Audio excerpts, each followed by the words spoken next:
এই পর্যায়ে আপনাদের সম্মুখে আমাদের প্রধান মেহমান প্রখ্যাত মজলুম আলেমে দ্বীন, মাত্র তিনি 10 বছর বয়সে হিন্দু ব্রাহ্মণ থেকে মুসলিম হয়েছেন এবং দীর্ঘ 18 বছর কাফেরদের হাতে নির্যাতিত হয়েছেন, নবমুসলিম আব্দুল্লাহ আল মুজাহিদ। আমি আমার প্রিয় ভাইকে তার মূল্যবান নসিহত বয়ান পেশ করার জন্য সবিনয় অনুরোধ করছি।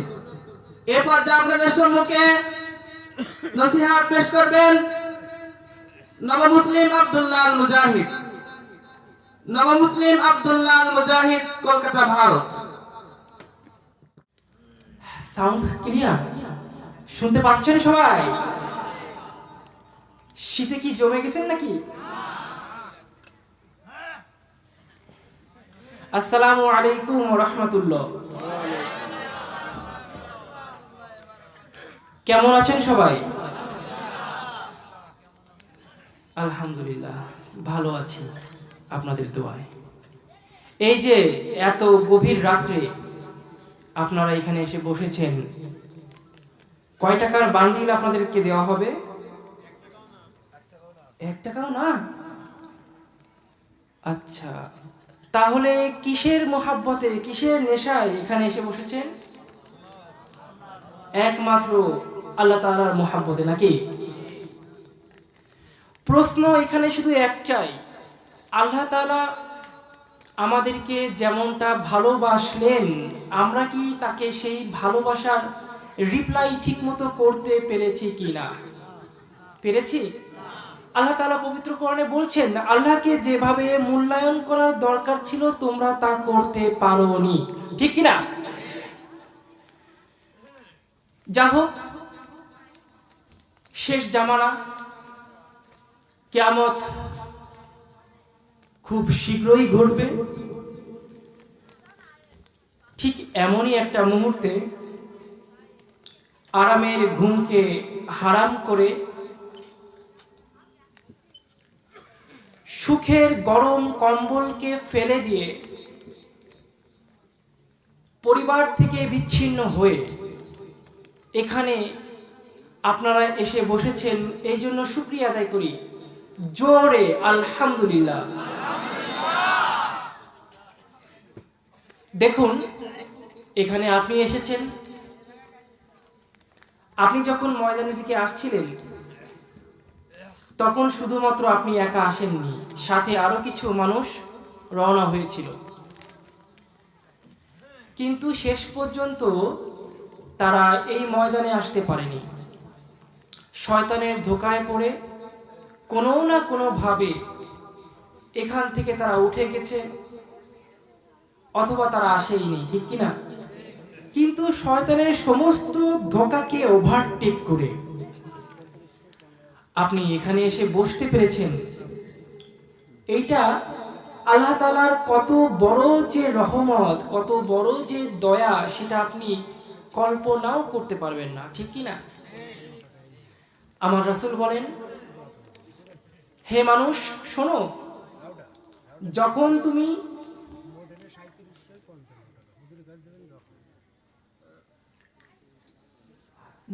তুমি কোনো ইসলামী জলসার দিকে ছুটে যাও, তখন একজন ফেরেশতা চিৎকার করে বলতে থাকে, এই শোনো, তুমি যে জলসায় যাচ্ছ, ওয়াজ মাহফিলে যাচ্ছ, তোমার সমস্ত গুনাহকে ক্ষমা করে দেওয়া হলো, সুবহানাল্লাহ। শুধু তাই নয়, সেই ক্ষমতা, সেই গুনাহের স্থানটাকে সওয়াব দ্বারা পরিণত করে দেওয়া হলো, সুবহানাল্লাহ। আমাদের কাছে নেকির কোনো মূল্য নেই, ঠিক কিনা? নেকির মূল্য যদি থাকতো তাহলে কোথায় গেলে, কি আমল করলে একটু নেকি হবে, সেই চেষ্টাই করতাম। আমাদের কাছে টাকার মূল্য।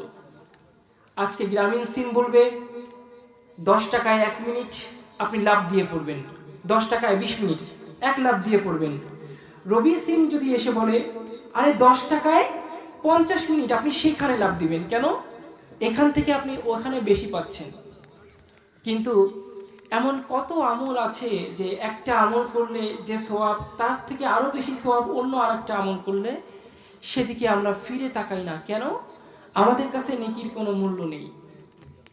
অথচ এই পরে যেরকম পকেটে টাকা না হলে একটা চকলেটও কিনে খেতে পারবেন না, ঠিক ওই পারে পকেটে নেকি না হলে জান্নাত তো দূরের কথা, এক গ্লাস পানিও পাবেন না, ঠিক কি না? প্রকৃতপক্ষে বুদ্ধিমান তো সে যে এই পৃথিবীটাকে ছোট্ট করে দেখলো, পৃথিবীতে বাঁচার জন্য যতটুকু প্রয়োজন ততটুকুই, ভাই সাউন্ডে হাত দেওয়া যাবে না, যতটুকু প্রয়োজন ঠিক ততটুকুই এই পৃথিবীতে সে অ্যারেঞ্জ করলো, কিন্তু ওই পারের জন্য বিশাল খাজানা জমায় ফেললো, ঠিক কি না? আমার ভাইরা, এই পারে আপনি না খেয়ে থাকলে, পকেটে টাকা না থাকলে আপনারা কেউ আগুনে পোড়াবে? কেউ কি হাতুড়ি দিয়ে পিটাবে? কেউ কি গরম তেলে ভাজা ভাজা করবে? কিন্তু ওই পারে পকেটে নেকি না থাকলে ঠিক এইগুলো হবে। আহা, আমরা কোন দিকে ছুটে বেড়াচ্ছি? কেন এসেছিলাম পৃথিবীর বুকে? आए थे हम कुछ ना कुछ खरीदने को, जैसे रोशन हो मेरे कल्ब रूह, और ना कोई चारा दूजा मैं नहीं, और ना कोई चारा दूजा मैं नहीं। আমরা তো এসেছিলাম কিছু কামাই করার জন্য, কিন্তু এ কি হয়ে গেল আমাদের সাথে? আমাদের পকেটে টাকা আছে, আমল নামায় নেকি নাই,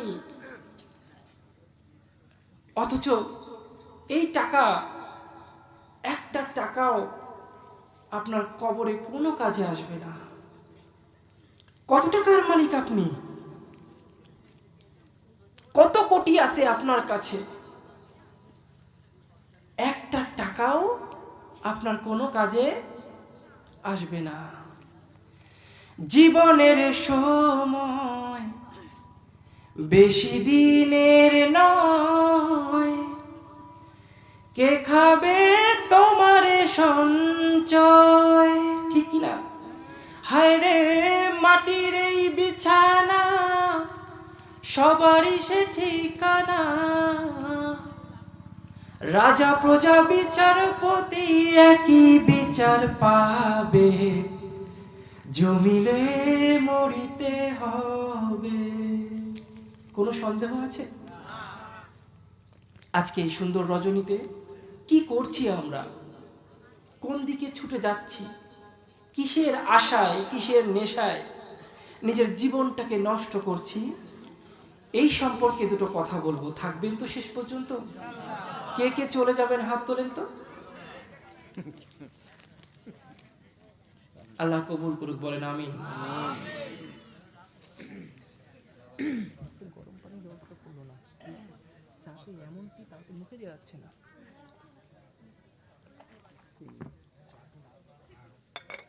চিনি দেওয়া নাই ভিতরে, চিনি ছাড়া চলে না, দিয়ে দে অল্প অল্প করে।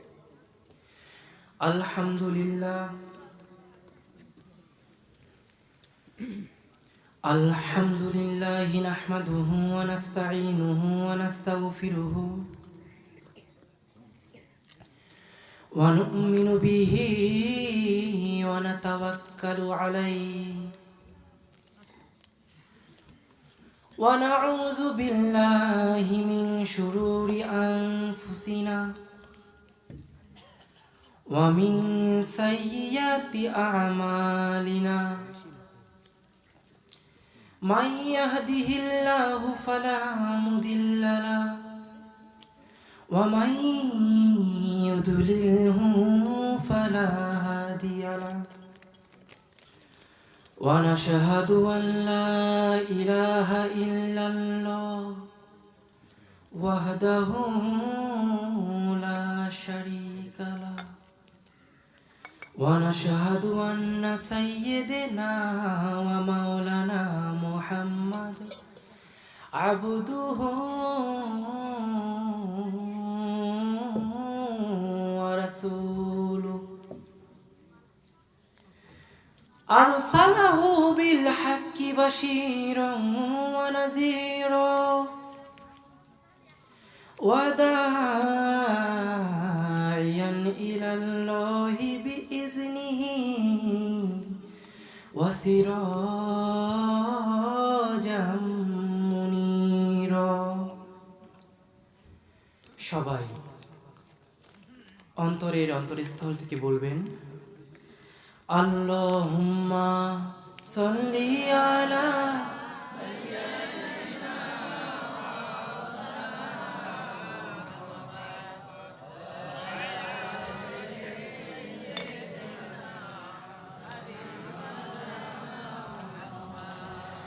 Allahumma salli ala sayyidina maulana Muhammad wa ala ali sayyidina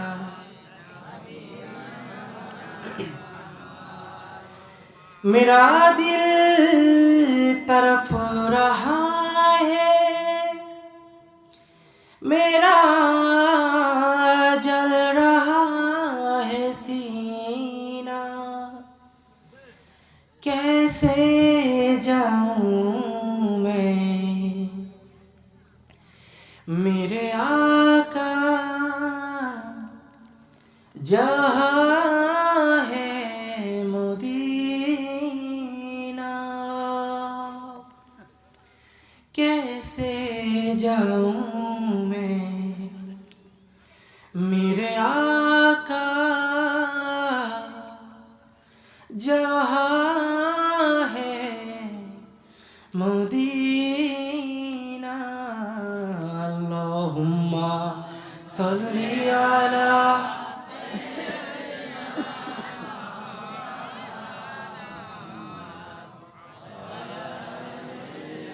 सय्यिदिना মাওলানা মুহাম্মদ হেরার গুহায় তোমারি ধ্যান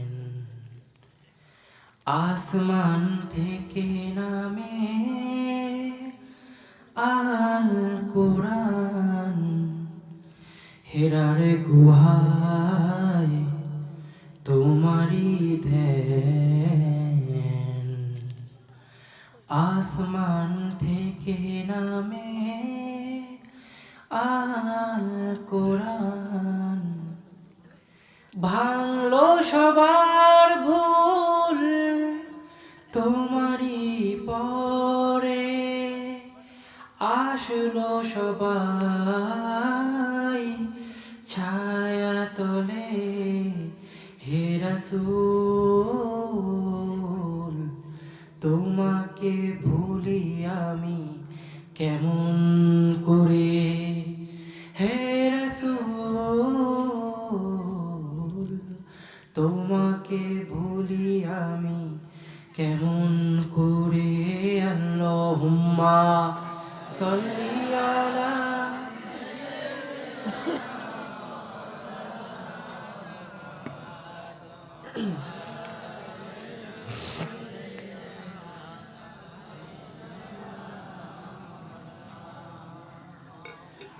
আলহামদুলিল্লাহ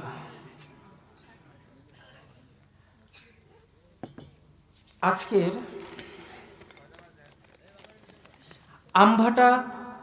আমভিটা মধ্যপাড়া আল মদিনা জামে মসজিদের উদ্যোগে 10তম তাফসিরুল কোরআন মাহফিলের সম্মানিত সভাপতি, প্রধান বক্তা, বিশেষ বক্তাবৃন্দ এবং প্রধান অতিথি হিসেবে কিছু কথা বলার চেষ্টা করব। শুরুতেই বলে রাখি, আমার উপর নানা ধরনের টর্চার হয়েছে, যেটা পোস্টারে কিছুটা আপনারা দেখেছেন না? অবশেষে যখন তারা আমাকে ইসলাম থেকে ফিরাতে পারলো না, তখন আমাকে বান মারলো। বান কি বোঝেন? কুফরি কালাম করে না, বান মারে, সেটা করে আমাকে মেরে ফেলার চেষ্টা করা হয়েছে। কিন্তু যাকে আল্লাহ বাঁচাবেন তাকে কি কেউ মারার ক্ষমতা রাখে নাকি? মারতে অবশ্য পারেনি, কিন্তু আমার উপর অনেক ঝড় চলে গেছে। সেই জন্য কথা বলতে অনেকটা কষ্ট হয়, কথা উচ্চারণ হয় না, মুখে আসে না, কোরআন তেলাওয়াতে অনেক কষ্ট হয়। তো ভুল ত্রুটি হয়ে গেলে ক্ষমা করে দিবেন, ক্ষমা করবেন তো? আমি আজকের বক্তা না, আমি সেই 10 বছর বয়সের বক্তা। ছোটবেলায় যখন মুসলিম হয়েছি, কেমনে যেন একটা মাহফিলে সুযোগ পেয়ে গিয়েছিলাম কথা বলার। গলার কণ্ঠ তো আগে আরো সুন্দর ছিল, কোরআন তেলাওয়াতও খুব সুন্দর করতাম, যার কারণে রাতারাতি আমি নাম করে গিয়েছিলাম। একে তো নতুন মুসলমান হয়েছি, তাও বয়স কত? 10 বছর। গলার কণ্ঠ বলো, মিষ্টি মিষ্টি কথা বলতাম, মানুষের মন জয় করে নিতাম সামান্য সময়ের মধ্যে, যার কারণে খুব জলদি ভাইরাল বক্তা হয়ে গিয়েছিলাম। সেই 2003 সাল, আজ থেকে 20 বছর আগের কথা বলতেছি। কিন্তু আমার উপর যখন ঝড় আসতে শুরু করলো, তখন এই জগৎ থেকে আমি বিচ্ছিন্ন হয়ে গেলাম। বলবো, এই কথা বলবো, এক করুণ ইতিহাস, বাস্তব ঘটনা আপনাদের সামনে তুলে ধরবো। তার আগে কিছু কথা না বললেই নয়, কিছু কথা বলতেই হয়। আল্লাহ তাআলা আমাদের কবুল করুক, বলেন আমিন। আমার ভাইরা, একটু চিন্তা করে দেখুন, এই পৃথিবীর বুকে আপনি এসেছেন, আমি এসেছি, আর যত সৃষ্টি আল্লাহ তাআলা করেছেন কোনো না কোনো উদ্দেশ্য নিয়ে, ঠিক কিনা?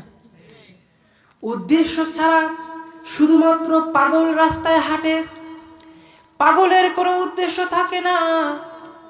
কিন্তু যে মানুষের মাথায় ব্রেন আছে, যে মানুষের মাথায় চিন্তা শক্তি আছে, সে কখনো উদ্দেশ্য ছাড়া চলে না, ঠিক না?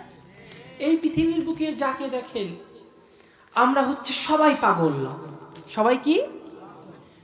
কেউ বা নারীর পাগল, কেউ বা বাড়ির পাগল, কেউ বা টাকার পাগল, কেউ বা ক্ষমতার পাগল, কেউ বা আবার দুনিয়ার পাগল, কেউ বা আবার আল্লাহ তাআলার পাগল, ঠিক কিনা? ও মুসলমান, ইসলামের ধর্মে থেকে, বাপ দাদার ধর্মে জন্মগ্রহণ করে ইসলামের কোনো মূল্য তোমার কাছে নাই। তাই তো যখন আজান হয় তোমার কোনো সারা শব্দ থাকে না। মুয়াজ্জিন প্রতিদিন 5 বার করে ডাকে, হাইয়া আলাস সালাহ, এসো নামাজের দিকে। তোমার তাতে কিছু যায় আসে না, কারণ তোমার জন্ম হয়েছে মুসলমানের ঘরে, তাই তোমার কাছে কোনো মূল্য নাই, ঠিক কিনা? আবার একটু খেয়াল করো, খেয়াল করে দেখো যুবক, চারিদিকে কত মানুষ বাপ দাদার ধর্ম ছেড়ে দিয়ে, মা বাবার পরশ ছেড়ে দিয়ে, পরিবার ছেড়ে, আত্মীয় স্বজন ছেড়ে, সহায় সম্পত্তি ছেড়ে ইসলাম গ্রহণ করছে কিনা? তুমি মুসলমান হওয়া, তুমি মুসলমান ঘরে জন্ম নিয়েও তোমার কাছে ইসলামের কোনো মূল্য নেই, কিন্তু ওই লোকের কাছে জিজ্ঞাসা করো, যেই লোকটা মুসলমান হয়েছে, তার কাছে বলো তোমাকে কোটি টাকা দিব, সুন্দরী সুন্দরী নারী দিব, বাড়ি দিব, গাড়ি দিব, তুমি শুধু বলো এই পৃথিবীর সৃষ্টিকর্তা কোনোভাবেই আল্লাহ হতে পারে না। ওই লোকটি তখন চিৎকার করে বলবে, আমার পক্ষে টাকা, সহায় সম্পত্তি, নারী, বাড়ি, গাড়ি এসবের কোনো মূল্য নাই। যদি আমাকে তুমি মৃত্যু দিয়ে দাও, যদি আমাকে মেরে ফেলো, আর এইভাবে যদি 1000 বার মারো আর 1000 বার জিন্দা করো, তবুও আমার পক্ষে ইসলামকে ছাড়া সম্ভব নয়। ঠিক কি না? কেন? একই ইসলাম আপনার কাছেও আছে, আমার কাছেও আছে। আপনার কাছে কোনো মূল্য নাই, আমার কাছে এত মূল্য কেন? ইসলামের জন্য আপনি কিচ্ছু করতে পারেন না, আমি কেন সব করতে পারি? চিন্তা করেছেন কখনো? কারণ মুসলমান, তোমার চোখের সামনে একটা পর্দা পড়ে আছে। ওই পর্দা, যারা আমরা অন্য ধর্ম থেকে মুসলিম হই, তাদের চোখের সামনে ওই পর্দাটাকে আল্লাহ তাআলা উঠায় ফেলে। ঠিক কি না? তুমি তো দুনিয়ার বুকে রং তামাশায় সব সময় লিপ্ত থাকো, বন্ধুকে নিয়ে আড্ডা দাও, নাচ গানের আসরে তোমাকে খুঁজে পাওয়া যায়, অথচ ইসলামের কোনো কাজে তুমি নাই। ঠিক কি না? নামাজে নাই, মাহফিলে তোমাকে পাওয়া যায় না, কোথাও তোমাকে পাওয়া যায় না। কিন্তু যেখানে ইসলামের বিরুদ্ধে কিছু হবে, সেইখানে সবার আগে তুমি মুসলমান গিয়ে হাজির হও। ঠিক কি না? ও আমার বাবারা, একটু চিন্তা করে দেখো, এই দেশে হিন্দু কতজন আছে? কতজন? কম। তার থেকে মুসলমান বেশি না? তা সত্ত্বেও হিন্দুদের ওই যে ধর্ম, যেখানে তারা পূজা করে মন্দিরে, পূজার সময় এত উপচে পড়া ভিড় কেন হয়? এত লোক। অন্য সময় হিন্দুদের মন্দিরে লোক পাওয়া যায় না, কিন্তু পূজার সময় উপচে পড়া ভিড়, সেখানে যায় কারা? তোমার মতো মুসলমানরা। ঠিক কিনা? ও মুসলমান, তোমাকে মসজিদে পাওয়া যায় না, কিন্তু মন্দিরে গেলে তোমাকে খুঁজে পাওয়া যায় কিনা? আহা, আফসোস, তোমার সৃষ্টিকর্তার সাথে এত বড় অপমান যেখানে করা হচ্ছে, কোথায় মহা ক্ষমতাশালী, পরাক্রমশালী মহা আল্লাহ তাআলার বিরুদ্ধে গিয়ে খড়কুটা দিয়ে মূর্তি বানিয়ে পুজো করছে, আর তুমি সেখানে গিয়ে রূপবানে নাচে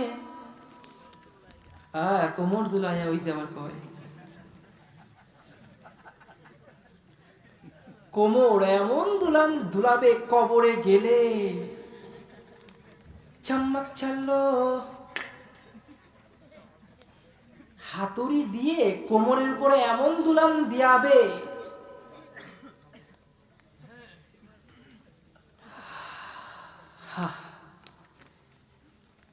যে কোনো মুহূর্তে মৃত্যু হয়ে যাবে। আর মৃত্যু হওয়ার সাথে সাথেই আপনি একটা গর্তের মধ্যে গিয়ে পড়বেন। ঠিক কিনা? ওই একই মৃত্যু একজন হিন্দুর হলে সে চিতায় গিয়ে পড়ে। ঠিক কিনা? ও আমার বাবারা, যার সামনে একটা গর্ত অপেক্ষা করে আছে, এটা এমন একটা গর্ত, যে গর্তের সামনে একজন সাহাবী গিয়ে বলছেন, হেই কবর, তুমি কি জানো তোমার মধ্যে কে আসছে? হে কবর, তুমি কি জানো তোমার মধ্যে ফাতেমা রাদিয়াল্লাহু তাআলা আনহা আসছে? কবর, তুমি কি জানো তোমার ভেতর সমস্ত পৃথিবীর যত সৃষ্টি আছে, সকল সৃষ্টির সেরা সৃষ্টি হযরতে মুহাম্মদ সাল্লাল্লাহু আলাইহি ওয়াসাল্লামের একমাত্র মেয়ে আসছে। এই খবর তুমি কি জানো? তোমার মধ্যে এমন একজন আসছে যিনি জান্নাতে যত মেয়ে থাকবে, নারী থাকবে, তাদের সর্দার হবেন। হে কবর, তুমি তার সাথে কোনো খারাপ আচরণ করবা না। আল্লাহ তাআলার বিশেষ রহমতে কবর জবান খুলে দিল। কবরের জবান খুলে গেল। কবর বলে, শোনো, আমি মুহাম্মদকে চিনি না, চিনি না তার মেয়ে ফাতেমাকে, আমি চিনি না কে সর্দার কে সর্দারনি, আমি চিনি না কে দো জাহানের বাদশা, কে কার কত মূল্য, কে কতখানি ধনী ডাক্তার ইঞ্জিনিয়ার, কে কতখানি ক্ষমতাশালী। আমি এসব কাউকে চিনি না, চিনি শুধু আমলকে। কি চিনি? আমল যদি নিয়ে আমার বুকে আসো, আমি তোমাকে এমন ভাবে ঘুম পাড়িয়ে রাখবো, ও মুসলমান মায়ের কোলে সন্তান যেমন দুধ খেতে খেতে ঘুমিয়ে পড়ে। আর যদি আমল ছাড়া আমার বুকে আসো, খবরদার খবরদার মুসলমান না হয়ে আমার বুকে এসো না। যদি আমার বুকে আসো, তবে তোমার রাতের ঘুমকে আমি হারাম করে দেব। ঠিক কি না? এমন অবস্থা তোমার সাথে করব যা কোনো বিবেক কখনো কল্পনা করে নাই। এমন অবস্থা তোমার সাথে করব যা তুমি যদি চোখে দেখতে অন্ধ হয়ে যেতে। এমন অবস্থা তোমার সাথে করব, তোমার কান যদি তোমার চিৎকার শুনতো, তাহলে পৃথিবীর সমস্ত মানুষ পাগল হয়ে যেত। তাই আমার বুকে আসার আগে ঈমান নিয়ে আসবা, তারপরে আমল নিয়ে আসবা। এই দুটো ছাড়া যদি আমার বুকে পা রাখো, তবে মুসলমান মনে রেখো, আমি কিন্তু তোমাদের ছাইরে কথা বলবো না। ঠিক কি না? খারাপ লাগছে? খারাপ লাগছে মনে হয়। জমে গেছেন নাকি শীতে? কষ্ট হচ্ছে না? যুবক কারা আছেন? শুধু যুবকরা হাত তোলেন তো। মাশাআল্লাহ। মুরব্বী কারা আছেন? হাত তোলেন তো। মাঝামাঝি পড়ে গেছে। আপনার একটা এই কথাটা হয়েছে এরকম, এক আলেম, সে ওয়াজ করে, কি করে, কিন্তু পড়াশোনা ঠিক মতো করে না, ভিতরে এলেম কালাম নাই। তাই ওয়াজ করার আগে সে সবসময় একটু খোঁচা মারে দেখে যে ময়দানে কোনো আলেম আছে নাকি। যদি আলেম থাকে তাহলে অল্পতে বয়ান শেষ করে দেয়, আর আলেম না থাকলে রাত পার করে দেয় ভং চং হাবিজুবি বলে বলে। তো একটা মাহফিলে সে এরকম আলেম আছে কিনা এটা পরীক্ষা করার জন্য জনগণকে বলতেছে, হে জনগণ, আজকে আমি একটা পাতার ওয়াজ করব। কি ওয়াজ? এই পাতার এমন কেরামতি যে এই পাতা ডাঙ্গায় পড়লে হয় সিংহ, আর পানিতে পড়লে হয় কুমির। শুনবেন নাকি? জনগণ কয়, হ্যাঁ হ্যাঁ অবশ্যই শুনবো। তখন জনগণের মধ্য থেকে একজন আলেম ছিল, সে উঠে বলে, হুজুর একটা প্রশ্ন আছে। হ্যাঁ, কি প্রশ্ন? এই পাতা যদি অর্ধেক ডাঙ্গায় অর্ধেক পানিতে পড়ে তাইলে হবে কি? ওই হুজুর তখন বোঝে যে হা হা তাই তো, এখানে তো ওয়াজ করা যাবে না, আলেম আছে, ও আঁকিয়ে দেওয়া না, শেষ। ইনার অবস্থা তাই। উনি মুরব্বীও না, উনি জোয়ানও না। আচ্ছা, আলহামদুলিল্লাহ, আল্লাহ আপনাকে হয় জোয়ান না হয় মুরব্বী হওয়ার তৌফিক দান করুক। আল্লাহু আকবার। যুবকরা শুধুমাত্র একটা তাকবীর দিবা। কোমর তো হেভি দুলান দুলাও, দেখি এইখানে গলার জোরটা কেমন। ঠিক আছে, হবে? তারপর তাকবীর দেবে মুরব্বীরা, দেখা যাক কার গলায় কত জোর। রেডি? আরো জোরে। লিল্লাহি তাকবীর। শুধু যুবক, মুরব্বীরা হবে না। লিল্লাহে তাকবীর, লিল্লাহে তাকবীর। বাবাজান মুরব্বীরা, এবার কিন্তু আপনাদের পালা। হবে হবে। এই কোমর দুলায় তো একসময় আপনারাও করছেন নাকি? হ্যাঁ, হিন্দু বাড়িতে যাত্রা গান হইতো, বন্ধুরা মিলে ঘুরিতে যাইতাম। আলহামদুলিল্লাহ, জান নাই তো আলহামদুলিল্লাহ। তো হয়ে যাক নাকি? লিল্লাহে তাকবীর, লিল্লাহে তাকবীর, লিল্লাহে তাকবীর। মাশাআল্লাহ মাশাআল্লাহ। ঘুম আছে নাকি এবার? আছে না গেছে? গেছে। শুধু নিজের ঘুম ভাঙলে তো হবে না, আশেপাশের মানুষ তো ঘুমায় আছে, ওয়াজে আসে নাই, তাদের ঘুম ভাঙাতে হবে না। এইবার যুবক আর মুরব্বী দুই গ্রুপ একসাথে চিৎকার করে লিল্লাহে তাকবীর।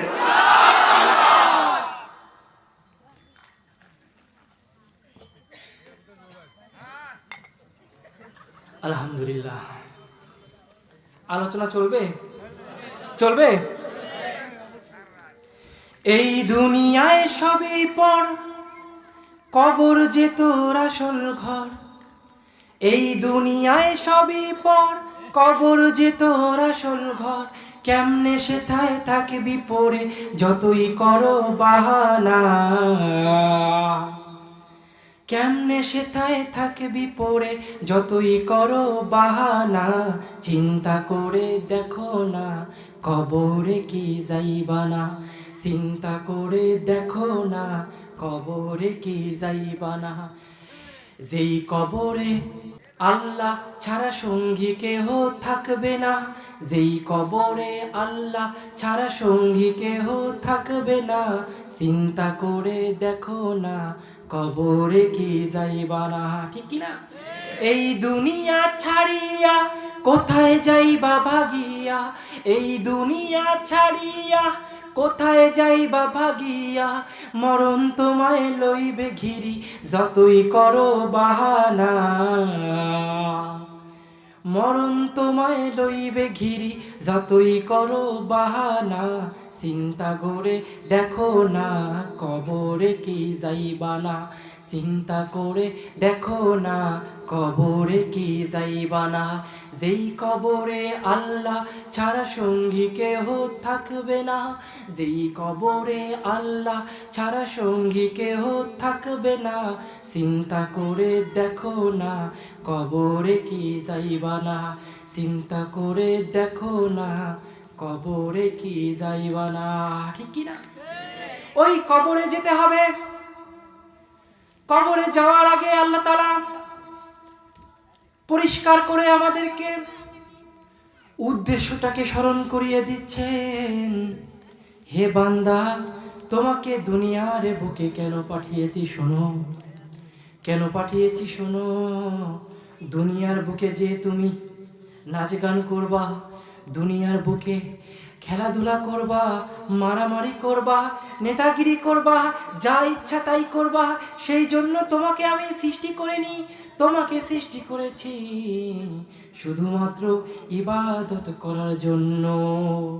কি করার জন্য? আল্লাহ তাআলা বলছেন, ওয়ামা খলাকতুল জিন্না ওয়াল ইনসা ইল্লা লিয়াবুদুন।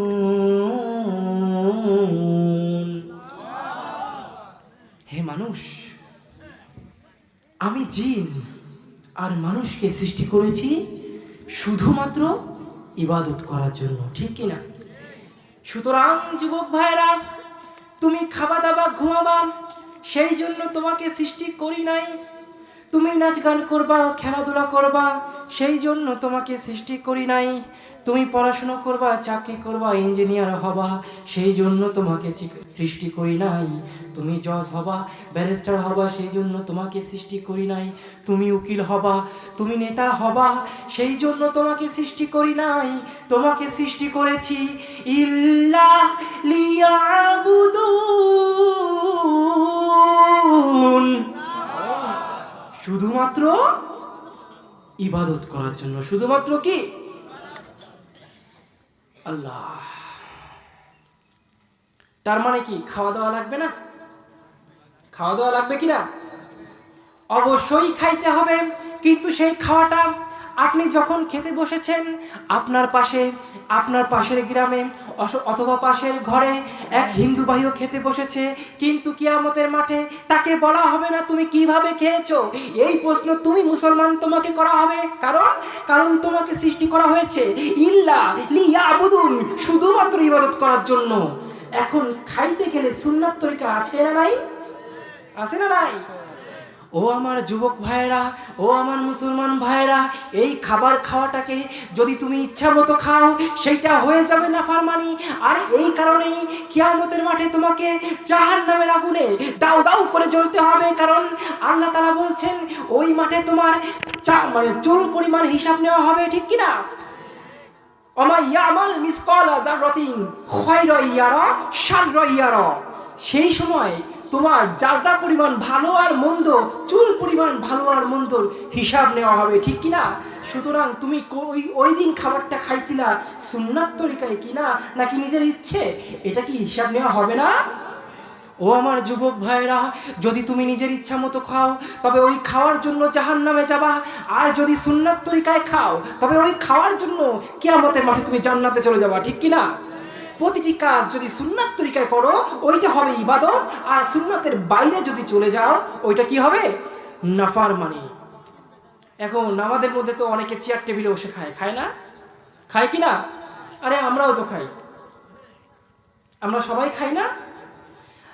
মনে রাখবা যুবক ভাইরা, যারা তোমরা চেয়ার টেবিলে খাও, চেয়ার টেবিলে খাওয়া হচ্ছে ইহুদি খ্রিস্টান হিন্দুদের নিয়ম। ওই নিয়ম অনুসারে যদি খাও, হাসর হবে কার সাথে? তাদের সাথে, ঠিক কিনা? তাহলে আজ থেকে আমরা চেয়ার টেবিলে কেউ খাবো না। হ্যাঁ, টেবিলে খাইতে পারবা, টেবিলের উপরে বসে খাইতে হবে। তুমি যে পজিশনে খাবারটা খাচ্ছ ওই বরাবর খাবারটা রেখে খেতে হবে, ঠিক কিনা? মানে আপনি উপরে বা আপনি নিচে, খাবার উপরে বা খাবার নিচে এইভাবে খাওয়া যাবে না। খারাপ লাগে? খারাপ লাগেনি? আমাদের মধ্যে আবার এমন অনেক মুসলমান আছে যারা একটু যদি এই ভাষায় কথা বলে যে হাইগে সসে না মুইতে গলা পানিতে ডুব দেয়, আছে না এরকম? আছে না? এক লোকের বিশাল বড় দাড়ি, বিশাল বড় গোপ, গোপের চোটে মোটে বোঝা যায় না ওই লোকটা হাসে না কান্দে, বোঝা যায় না। সে আবার খাজা বাবার মুরিদ, ওইখানে বসে প্রতিদিন কিটা খায় না, ঘষে খায় কি না? আরে কোমর দুলায়ার পাটি, এটাও জানো? ওর নাম হুক্কা, ওইটা খায়। বাবার নামে মাজার গইরা বাড়াও তুমি খাজার শান, বাবার নামে মাজার গইরা বাড়াও তুমি খাজার শান, দিনে করো ভণ্ডামি আর রাত্রে মারো গাঞ্জায় টান, ঠিক কিনা? দিনে করো ভণ্ডামি আর রাত্রে মারো গাঞ্জায় টান, ঠিক কিনা? ওই লোকটা হাতে একটা গাঞ্জা, কলকি, কি? এখন কিছুক্ষণ পর পর কলকি খায়, আবার একটা মদের বোতল ধরে। কি ধরে? তা মদের বোতল ধরে যখন মদটা খাইতে যাচ্ছে তখন গোপ দুটোকে সুন্দর করে উঁচু কইরে মদের বোতলটাকে মুখে দিয়ে খাচ্ছে। এই দেখে এক লোক কয়, কি ব্যাপার, খাচ্ছেন তো মদ, তাইলে উঁচু করার কি দরকার? ডাইরেক্ট ঢুকাই দিলে তো হয়ে গেল। কয় সবকিছু সুন্নাত তরিকা আছে না, গোপে যদি নাকি পানির ছোঁয়া লাগে তাহলে মাকরু হয়। খাচ্ছে কি মদ, কিন্তু গোপের ছোঁয়া লাগলে কি হবে, তাই গোপ উঁচু করে খাচ্ছে। আমাদের অবস্থা ঠিক একই রকম। আল্লাহ আমাদের হেফাজত করুন, বলেন আমিন। খারাপ লাগছে। জিকির করুন লা ইলাহা, জোরে লা ইলাহা, লা ইলাহা ইল্লাল্লাহ, লা ইলাহা ইল্লাল্লাহ, লা ইলাহা। যুবক আপনারা বসেন, চলে আসো। ইল্লাল্লাহ, জোরে লা ইলাহা, ছোট বাচ্চাকে দিবা না, হ্যাঁ। লা ইলাহা ইল্লাল্লাহ, লা ইলাহা ইল্লাল্লাহ। পিছন থেকে যাও, পিছন থেকে দিয়ে আসো সবাই। যাও সবাইকে এক পিস করে দিবা। লা ইলাহা, জোরে লা ইলাহা। কষ্ট হয় নাকি? তাহলে গলা চিৎকার করে বলতে হবে লা ইলাহা, জোরে লা ইলাহা, লা ইলাহা ইল্লাল্লাহ, লা ইলাহা ইল্লাল্লাহ, লা ইলাহা, জোরে লা ইলাহা ইল্লাল্লাহ। আরো হবে, আরো জোরে হবে, যতক্ষণ কলব পরিষ্কার না হবে জিকির করতে হবে লা ইলাহা।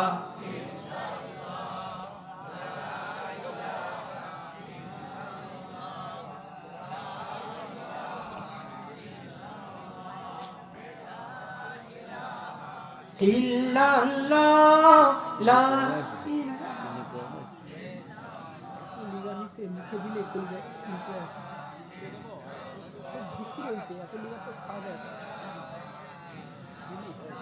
জোরে লা ইলাহা, লা ইলাহা,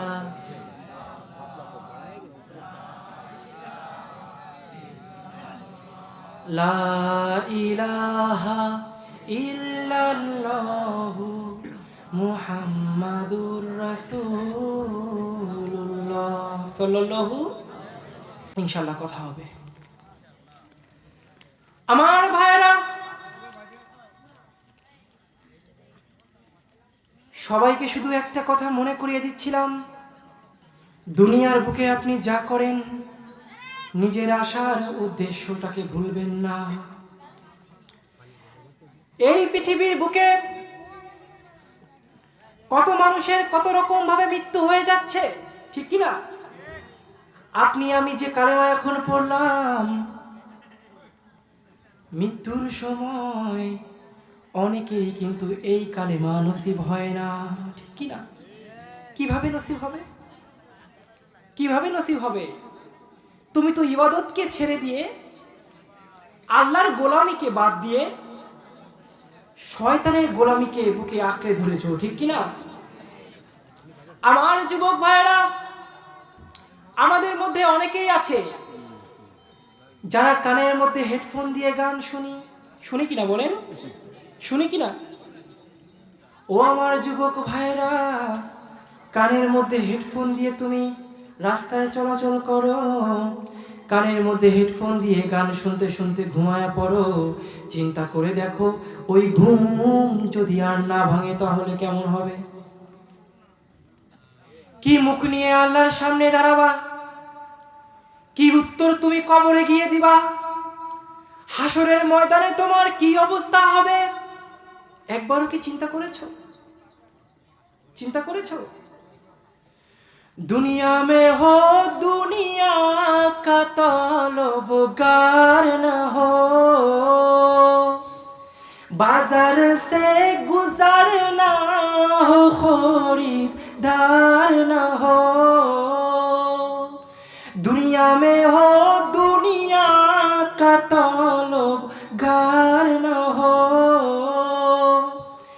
बाजार से गुजरना हो खरीदार न हो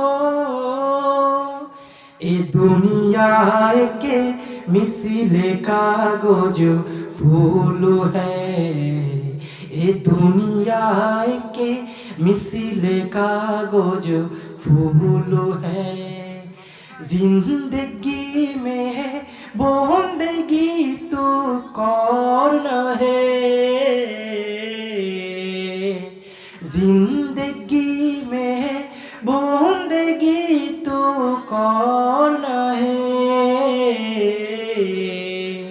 जिंदगी बे बंदगी शर्मिंदा है जिंदगी बे बंदगी शर्मिंदा है খারাপ লাগে এই মুসলমান খারাপ লাগে খারাপ যদি না লাগে তাহলে তোমার মোবাইলে কি গজল শোনা যায় না যায় যায় তোমার মোবাইলে কি কোরআন শোনা যায় না যায় তোমার মোবাইলে কি ওয়াজ শোনা যায় না তাহলে মোবাইলে এই সব বাদ দিয়ে সারা দিন গান কেন শোনো যদি গান শুনতে শুনতে তোমার মৃত্যু হয়ে যায় তাহলে কবরে গেলে তোমার কি অবস্থা হয়ে যাবে ও আমার যুবক ভাইরা চারিদিকে তাকায় দেখো এখন যত মৃত্যুর খবর তুমি শুনতে পাও বুড়ো ধুরো মরে কম বেশি মরে কিন্তু যুবক ঠিক কি না পানিতে ডুবে মরছে কিনা তোমার মতো যুবক বন্ধুরা মিলে ঘুরতে গিয়েছে ঝগড়া হয়েছে এক বন্ধু আরেক বন্ধুকে জবাই করে রান্না করে খেয়েছে কারা তোমার মতো যুবক টিকটক করতে গিয়ে মরছে কারা তোমার মতো যুবক রাস্তার ট্রেনে কাটা পড়ে মরছে কে তোমার মতো যুবক চারিদিকে যত মৃত্যুর খবর আসে বুড়ো ধুরো এখন কম মরে মরে বেশি তোমার মতো যুবক ঠিক কি না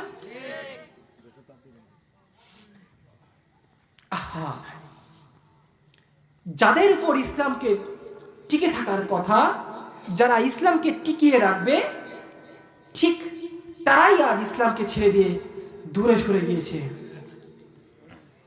ও আমার যুবক ভাইয়েরা তুমি যখন বুড়ো হবা তোমার আর কোনো উপায় থাকবে না তখন তুমি মসজিদে ঠিকই যাবা কিন্তু আমার যুবক এখন তো তোমার নাচ গান করতে মন চায় না এখন তো তোমার বন্ধুদের সাথে খেলা করতে মন চায় এখন তোমার তাইরে নাইরে করতে মন চায় তাই ওই মনটাকে যদি ফিরায় নিয়ে এখন যদি ইসলামের দিকে মন দাও ইবাদতের দিকে মন দাও তবে এই ইবাদত হবে আল্লাহর কাছে গ্রহণযোগ্য ঠিক কি না ও আমার যুবক ভাইরা এই সময়টাকে যদি নষ্ট করে ফেলো তবে এই সময় কিন্তু কখনো আর ফিরে আসবে না আজকে তোমার মতো যারা এক সময় যুবক ছিল আর এখন যারা মুরব্বী হয়ে গিয়েছে তাদের কাছে শুনে দেখো তারা এখন সব সময় আফসোস করে যুবক বয়সে আরেকটু ইবাদত কেন করলাম না ঠিক কি না কিন্তু তাদের এই আফসোসে আর কি কোনো কাজ হবে সেই বয়স কি আর ফিরে আসবে সময় গেলে সাধন হবে না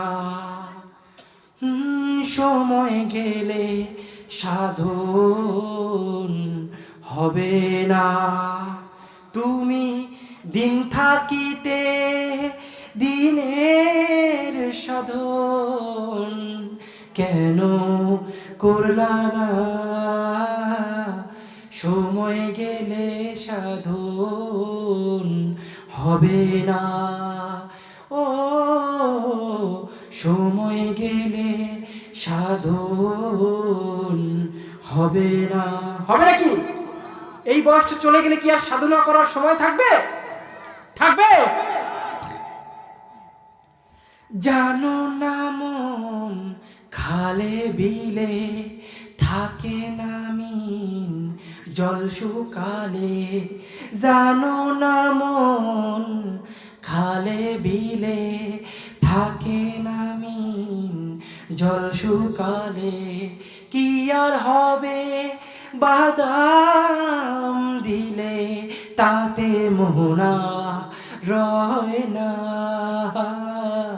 সময় গেলে সাধন হবে না। সময় গেলে সাধন হবে না। ও আমার যুবক ভাইরা, মূল্যবান এই সময়টাকে তুমি হেলায় খেলায় নষ্ট করছো। আর এই কারণেই আল্লাহ তাআলার পক্ষ থেকে তোমাদের উপর গজব নাজিল হয়েছে। তাই তো মৃত্যুর সময় কোনো কালেমা নসিব হওয়ার সুযোগ তোমার হয় না।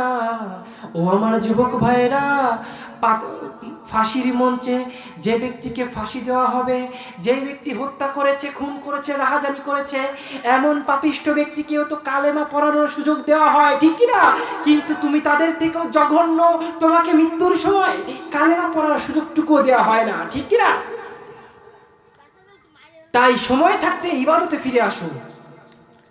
রাজি তো আমরা? ফিরে আসবো ইবাদতে, গান আর শুনবো না।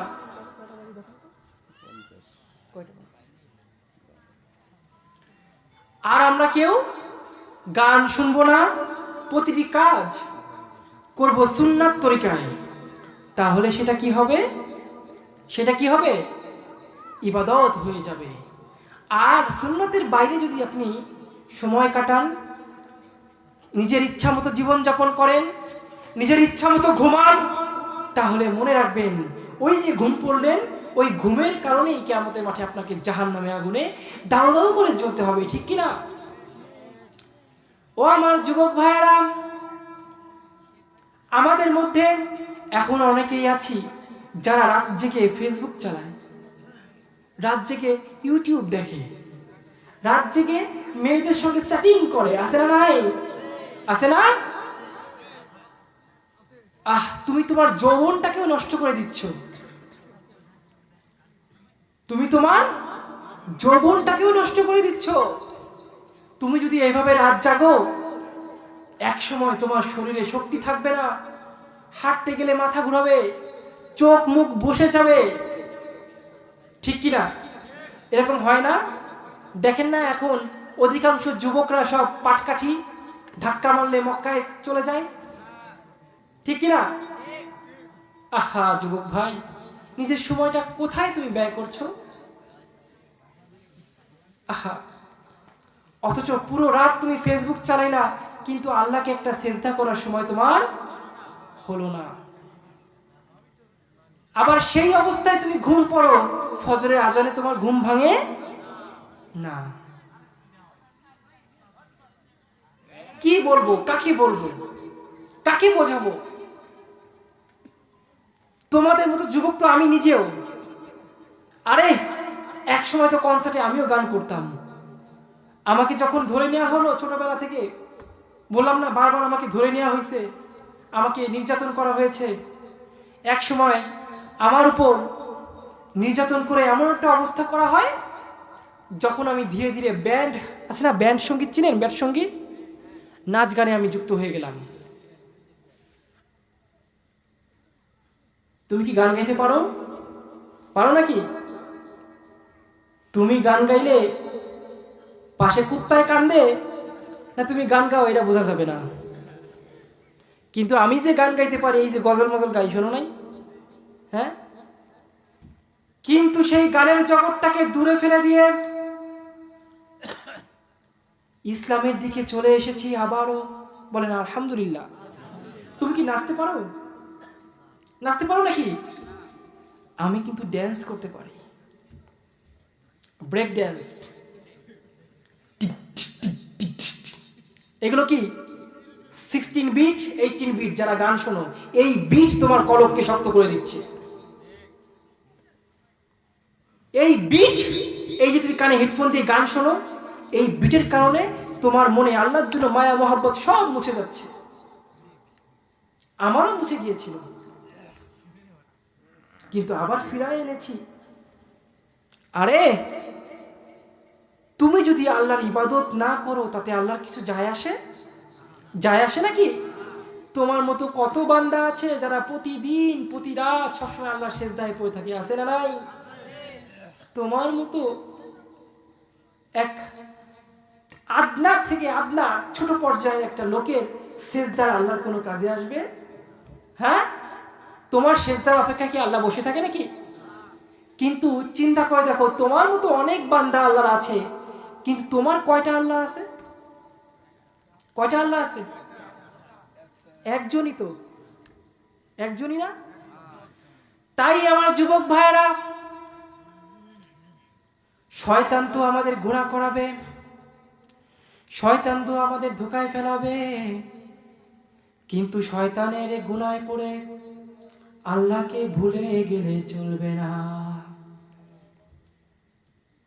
গুনাহ যদি একবার হয়ে যায়, নাফরমানি যদি একবার হয়ে যায়, সাথে সাথে তওবা করতে হবে। কি করতে হবে?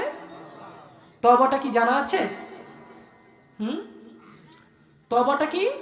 আস্তাগফিরুল্লাহ। কি? আস্তাগফিরুল্লাহ না, আস্তাগফিরুল্লাহ, গয়ন উচ্চারণ হবে। আমার নাম আব্দুল্লাহ, এখন যদি আমাকে ডাকেন এ আবুল্লাহ আবুল্লাহ, আমি কি ডাক শুনবো? শুনবো নাকি?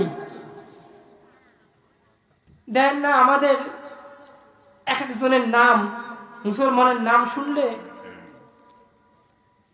কুত্তা উষ্টা খায়। এক কুত্তার পাশে গিয়ে বলবেন নামটা, দেখবেন সে নিজে নিজে আশা খেয়ে পড়ে গেছে। নামের এক একটা সিরিয়া মন, জন্টু, মন্টু, রিঙ্কু, আকাশ খাতুন, বাতাস বেগম। হইছে কেমনে? পেট ফাইরে সিজার, নাম রেখে দিছে সিজার। কোন মাসে হইছে? রমজান মাসে, নাম রাখছেন রমজান। নামের বাহার দেখছেন? আহা, আপনার নাম যত ব্যঙ্গাত্মক হবে, রিঙ্কু ঝন্টু মন্টু হবে, আপনার মূল্যায়ন সমাজে ঠিক তেমনই হবে। আজ পর্যন্ত দেখছেন এই ঝন্টু মন্টু রিঙ্কু মার্কা লোকেরা বড় পর্যায়ে গেছে কখনো? আচ্ছা, এই যে আজকের প্রধান অতিথি আমি, আজকের প্রধান বক্তা কে? প্রধান অতিথি কে? আমি না? আচ্ছা, আমার নাম যদি এমনভাবে ঘোষণা করা হতো, এই মুহূর্তে আপনাদের সামনে মূল্যবান নসিহত পেশ করবেন হযরত মাওলানা নব মুসলিম সেন্টু মুজাহিদ, তাইলে বিষয়টা কি হইতো? আছে নাকি এরকম কেউ? আছে নাকি? আচ্ছা, এই যে বড় বড় আল্লাহর ওলির দরবারে আমরা যাই না? কোন একটা আল্লাহর ওলির দরবার যদি এমন হতো, এই কথা কম হবে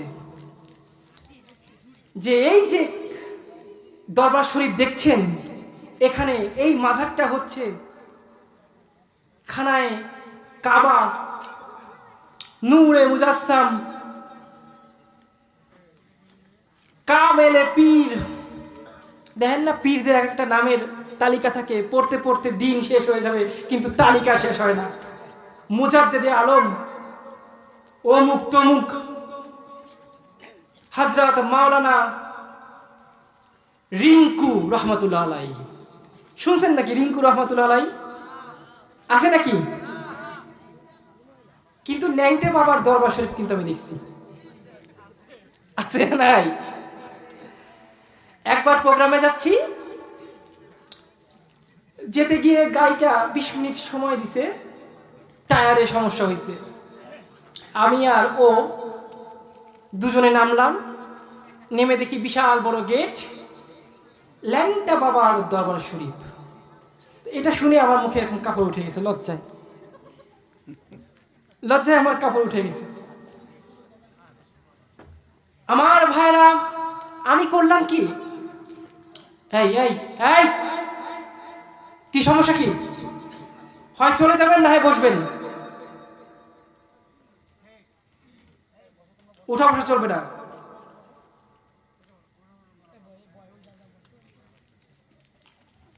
আলহামদুলিল্লাহ। তো ভিতরে ঢুকলাম, আর গুটি গুটি পায়ে আমি ঢুকতেছি, কারণ বাবাই যখন ল্যাংটা, তাহলে তো আমাকে তো অবশ্যই ল্যাংটা হওয়া লাগবে। বাবা যে রূপ ধরবে, তার মুরিদরা সেই রূপ ধরবে না? ধরবে কিনা? তা মনে করলাম এত বড় জুব্বা টুব্বা পরে আইছি, ওয়াজ করতে যাচ্ছি, এখন যদি ন্যাংটা ঢুকা লাগে তাহলে মান সম্মানটা কোথায় গিয়ে পৌঁছাবে। যাক, মনে মনে দোয়া ইউনুস পড়তে পড়তে এদিক ওদিক চোরের মতো তাকায় তাকায় ঢুকতে লাগলাম। যত ভিতরে ঢুকি মাথা তেমন ঝুনঝিন ঝিনঝিন ঝিনঝিন করে। এতক্ষণ তো ভালো ছিলাম, এখন ধীরে ধীরে টাল হয়ে যাচ্ছি। কারণটা কি? এইবার যেই মাজারের কাছে পৌঁছালাম, দেখলাম বাবা ল্যাংটা হয়ে ঠিক কবরে আসেই, কিন্তু বাবার আধা ল্যাংটা লোকগুলা কবরটাকে ঘিরে ধরে কি খায় কি খায় ওই গাজার গন্ধে আমার মাথা বনবন বনবন করে ঘুরে। আমি কই ভাই হেনে চলো। ও কয় কে হুজুর কি হয়েছে? কয় হেনে থাকলে আমরা কিন্তু হয়ে যাবো। পরে ওদের কিনে একটা গজল লিখছি, শুনবেন নাকি? শুনবেন? বাসে বসেই লিখছি। আরে হরেক রকম পাগল দিয়ে মিলাইছে মেলা, হরেক রকম পাগল দিয়ে মিলাইছে মেলা, বাবা তোমার দরবারে সব পাগলের খেলা। ঠিক কিনা? বাবা তোমার দরবারে সব পাগলের খেলা। কেউ বা আবার গাঞ্জা খাইয়া ওঠে দেখি বাস বাহিয়া, কারো মাথায় জটলা ধারি, কাছে গিয়ে দেখি নারী। দূর থেকে বুঝবেন না জটলাধারী, কিন্তু কাছে গিয়ে বুঝবেন ওটা একটা মহিলা। ওটা কি? মহিলা। কেউ আবার গাঞ্জা খাইয়া ওঠে দেখি বাস বাহিয়া, কেউ বা মাথায় জটলা ধারি, কাছে গিয়ে দেখি নারী। আরে রাসূল যার সখা তার একই অবস্থা। রসুল যদি আপনার বন্ধু হয়, আপনি কি গাঞ্জা খাওয়া শুরু করবেন? হ্যাঁ? ল্যাংটা বাবা কি গাঞ্জা খাইতে খাইতে কবরে গেছে? মনে হয় গেছে, কারণ বেটা ল্যাংটাই তো ছিল। কোন আল্লাহ ওলি কি ল্যাংটা থাকতে পারে? পারে কিনা? তাইলে ও নিশ্চয়ই গাঞ্জা খাইছে, খাইতে খাইতে কবরে গেছে, তাই ওর মুরিদরা এরকম হয়েছে। ঠিক কিনা? কিন্তু খান জাহান আলী দিঘি গেছেন কখনো? এরকম বড় বড় শাহপরান আছে না আপনাদের এখানে মাজার? এরা তো ওলি মানে পীরে কামেল ছিলেন। ঠিক কিনা? এদের মাজারকে ঘিরে ওইরকম ভণ্ডামি হয়। ঠিক কিনা? কেউ বা আবার গাঞ্জা খাইয়া ওঠে দেখি বাস বাহিয়া, কেউ বা মাথায় জটলা ধারি, কাছে গিয়ে দেখি নারী। আরে রাসূল যার সখা তার কি অবস্থা, রাসূল যার সখা তার একই অবস্থা। আসলে বাবা তোমার দরবারে সব ভণ্ডদের মেলা। ঠিক কিনা? বাবা তোমার দরবারে হয় ভণ্ডামির খেলা। ঠিক কিনা? তো ইবাদত করতে হবে ইবাদতের জায়গায়। যেখানে ইবাদত করে লাভ নাই, সেখানে ইবাদত করা যাবে? যাবে না। আমার ভাইয়েরা, আজকে আলোচনা করলাম ইবাদতের উপরে। যুবক ভাইয়েরা, এই পৃথিবীর বুকে আপনি এসেছেন শুধুমাত্র ইবাদত করার জন্য। নাচ গান আর শুনবেন? কেউ নাচ গান করবেন? করবেন না তো? তওবা করছেন? তওবা করছেন? কে কে তওবা করলেন? হাত তুলে আল্লাহকে দেখান। আলহামদুলিল্লাহ, আল্লাহ কবুল করুন। বলেন আমিন, আমিন। যদি কবরে নেকি বা আমল না নিয়ে যান, তাহলে কি হবে জানেন? কি হবে জানেন? জানেন তো সবই। নতুন করে তো বলার মতো কিছু নাই। আছে নাকি বলার মতো কোনো কিছু? কিছু নাই। আল্লাহ। তো যুবক ভাইরা, সবার কাছে আরো একবার অনুরোধ করব, ইবাদতমুখী হবেন। এবার আমি আমার লাইফ হিস্টোরি সামান্য সংক্ষেপে বলবো। শুনবেন তো? শুনবেন তো? সামান্য বলবো। হ্যাঁ, আমার বয়স যখন 10 বছর, তখন আমার ঠাকুরমা মারা গেল। কে মারা গেল? মুসলমানদের ভাষায় তাকে দাদি বলা হয়। কি বলা হয়? আমার দাদি যখন মারা যায় তখন তাকে চিতার আগুনে পোড়ানো হয় না? পোড়ানো হয়, হয় কি না? ওই চিতার আগুনে পোড়ানো আমি দেখি। দেখার পরে আমার চোখের সামনেই যেন আমি এক টুকরো জাহান্নাম দেখলাম। কি দেখলাম? জাহান্নামে ঠিক এভাবেই আমাদেরকে পোড়ানো হবে। তারই ছোট্ট একটা নিদর্শন হচ্ছে এই চিতা। বুঝতে পারছেন আমার কথাটা? এটা দেখে আমি প্রচুর ভয় পাই। আমি পড়াশোনা শুরু করে দিই। যেহেতু হিন্দু ব্রাহ্মণ ছিলাম, চক্রবর্তী ছিল আমার পদবী, আমি হিন্দু ধর্মের অনেক বই পুস্তক পড়ি। আমাদের পড়তে কোনো বাধা নাই। হিন্দু ধর্মের অনেক বই পুস্তক পড়েই আমি বুঝতে পারি শেষ জামানায় কল্কি অবতার নামে একজন অবতার আসবে। কে আসবে? কল্কি অবতারের যতগুলো লক্ষণ, যতগুলো বর্ণনা সেখানে দেওয়া আছে, সেগুলোকে আরবি ভাষায় ট্রান্সলেট করলে ঠিক মুসলমানদের সাথে মিশে যাবে। কি হবে? হুবহু মুসলমানদের সাথে মিশে যাবে, কোনো পার্থক্য থাকবে না। আর তিনি হচ্ছেন হযরত মুহাম্মদ সাল্লাল্লাহু। আমি এটাকে বিভিন্ন ধর্ম নিয়ে রিসার্চ করা শুরু করে দিই। রিসার্চ করতে করতে আমার আরও 2-3 বছর কেটে যায়। তারপরে আমি মাদ্রাসায় ভর্তি হই, ইসলামকে নিয়ে পড়াশোনা শুরু করি এবং এক পর্যায়ে ইসলাম ভালো লাগে, আমি ইসলাম কবুল করে ফেলি।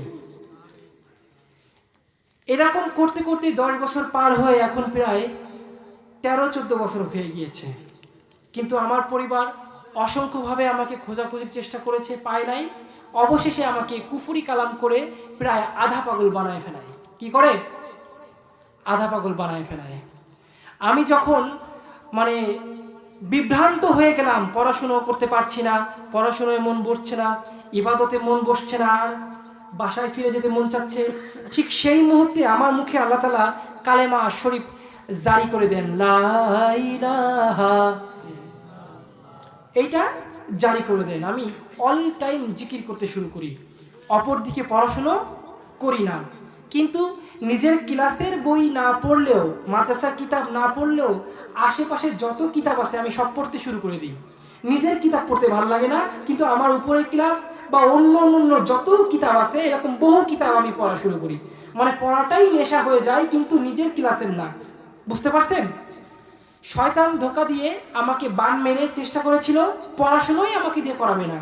কিন্তু আল্লাহ তাআলার অশেষ রহমতে আমার মুখে জিকির জারি হয়ে যায়, অপরদিকে আমার অন্যান্য কিতাব পড়ার নেশা হয়ে যায়। ঠিক আছে?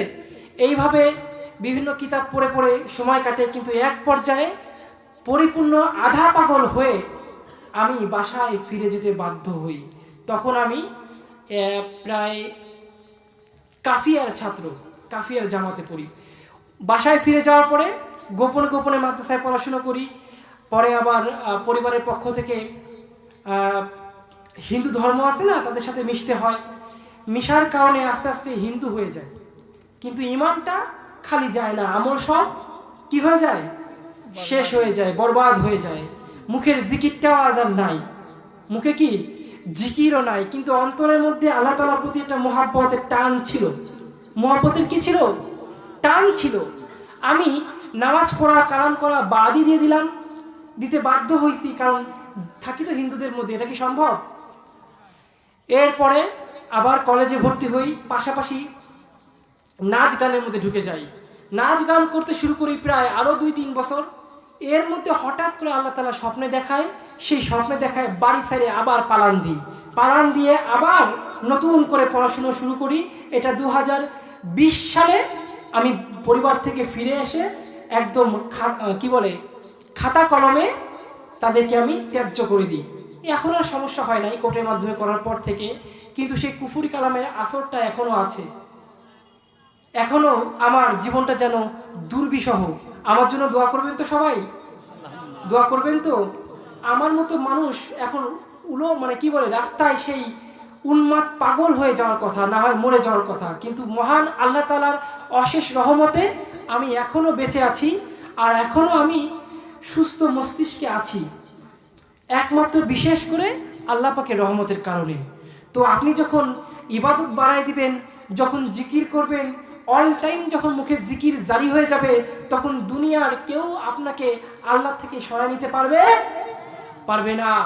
সুতরাং আপনাদের কাছে রিকোয়েস্ট থাকবে, আপনারা বেশি বেশি ইবাদত করুন, কারণ আপনি জানেন না আপনার পাশে কে কখন কিভাবে আপনাকে ক্ষতি করে দেয়। আছে না, এক মুসলমান আর এক মুসলমানকে ক্ষতি করে, আছে না নাই? মুসলমানরাও কিন্তু তদবির করে। মুসলমানরা কি করে? এরকম কুফরি কালামও করে। এগুলো হারাম। যারা করছেন তারা শিরক করছেন, তাদের ঈমান নাই, তাদের কি নতুন আবার মুসলমান হতে হবে এবং তওবা হয়তো কবুল হবে না। যা হোক, যতটুকু বলেছি চেষ্টা করেছি আপনাদেরকে ঈমান এবং আমলের দিকে ফিরিয়ে আনার জন্য। আমার এখানে পার্থিব কোনো লোভ লালসা নেই। আল্লাহ তাআলা যেন কথাগুলো প্রথমে আমাকে আমল করার তৌফিক দান করে, বলেন আমিন। তারপর আপনাদেরকে কবুল করে, বলেন আমিন। ওয়া আখিরু দাওয়ানা আনিল হামদুলিল্লাহি রাব্বিল আলামিন।